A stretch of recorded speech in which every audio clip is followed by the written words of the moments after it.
Perjalanan duka seorang seniman agung, Allahyarham Tan Sri P. Ramlee dalam kenangan.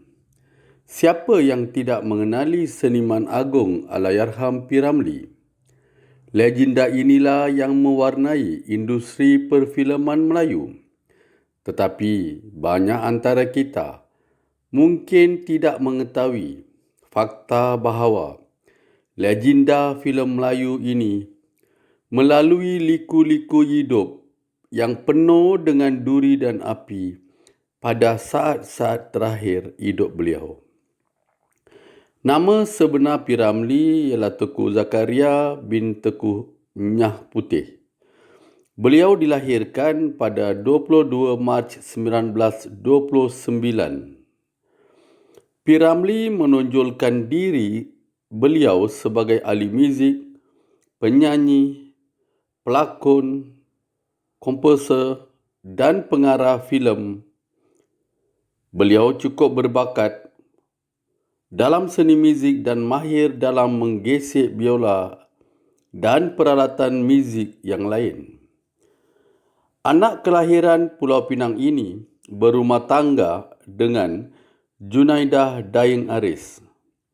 Kebahagiaan rumah tangga beliau hanya kekal selama 5 tahun, iaitu dari tahun 1950 hingga 1955.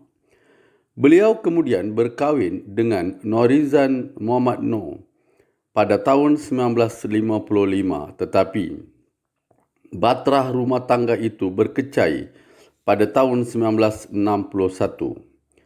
Tan Sri P. Ramlee beristerikan biduanita negara Salma Ismail ataupun P. Saloma pada tahun 1973.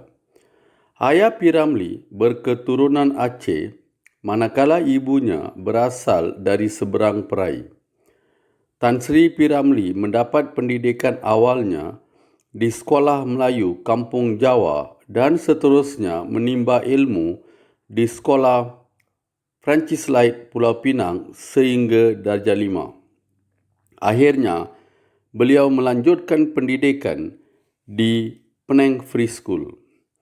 Minat Tan Sri P. Ramlee lebih ke arah bidang lakonan dan nyanyian berbanding tumpuan beliau terhadap ilmu di sekolah.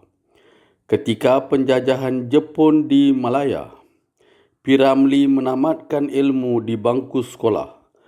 P. Ramlee bekerja sebagai budak pejabat di kilang Bijay Timah. Beliau menjadi tentera Jepun buat seketika.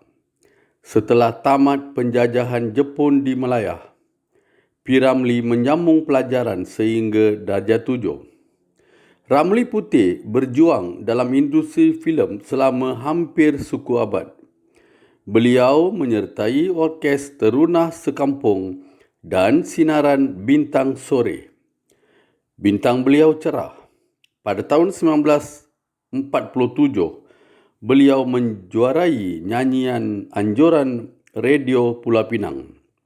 Beliau menggunakan huruf P di hadapan namanya yang sebenar dan nama P. Ramlee terus kekal sehingga akhir hayat beliau. Pada tahun 1948, beliau berlakon dalam filem cinta dengan memegang watak penjahat. Kerjaya dan kejayaan beliau berputik dari sini. Beliau berjaya berlakon dalam 27 buah filem antara tahun 1948 hingga 1955. Salah seorang pendorong Tan Sri P. Ramlee ialah Dato' L. Krishnan, iaitu pengarah filem Melayu sekitar tahun 50-an dan 60-an. Gaya lakonan P. Ramlee cukup berjaya dan berkesan hasil inspirasi dua orang pelakon terkenal dari India Selatan iaitu MGR dan Sivaji Ganesan. Ikutilah kisah Allahyarham Tan Sri P. Ramlee dalam video berikutnya. Jutaan terima kasih atas sokongan dan langganan.